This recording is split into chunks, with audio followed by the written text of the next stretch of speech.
You're an investigative journalist, Gerald Posner, who is an expert on the JFK assassination.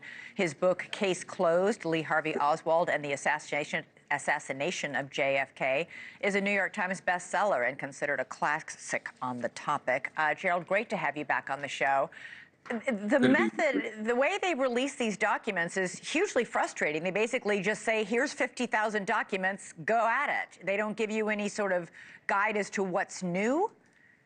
No, it should be a master class in how not to do a document release. Right. I mean, I'm going through the files. I'm trying to compare them to others. They just dump the files out. And then what happens is you look at the file. You don't know if it's been released before with just a word or two or a page redacted. Then you have to go back and look at the earlier files a year earlier and compare them.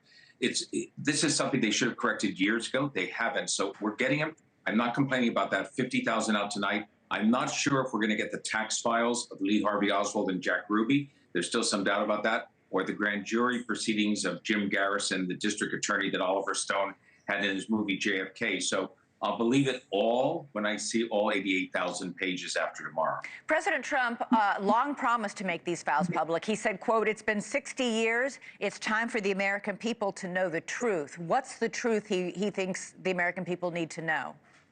Well, I don't know what Donald Trump thinks. I know a lot of his supporters are suspicious about the deep state. They think the CIA was somehow involved. I don't think they're going to get much satisfaction from the eventual release of these files. They're not going to find a smoking gun in here that says, by the way, the agency killed JFK, because I don't think that happened, and that file just doesn't exist.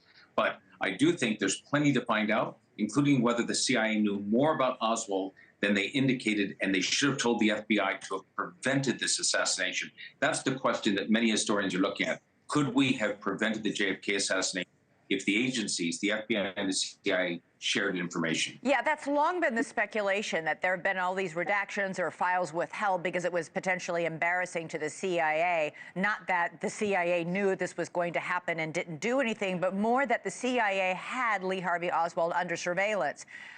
Oswald went to Mexico City where he met with Russian agents, and there might have been some sort of knowledge of something he said that could or should have raised alarms, and that the CIA should have then informed the FBI, correct? Right. And Elizabeth, as a matter of fact, we now know, because the Russians, the KGB, have released their files and information years ago, that Oswald, when he visited the Soviet consulate, took his pistol out, .38 caliber, slammed it on the desk. The KGB agents in front of him sort of took the gun out, they emptied the bullets, and they escorted him out of the embassy. Did the CIA know that? Did they have a bug inside the Soviet embassy? Did they have human assets, somebody they had turned as an agent? If they knew that, and then Oswald comes back into the United States just 6 weeks before Kennedy is murdered, it was on the CIA to tell the FBI. They didn't do that. Yeah. Thanks so much for watching. Go to joinnn.com to find NewsNation on your television provider. And don't forget to click the red subscribe button below to get more of NewsNation's fact-driven, unbiased coverage.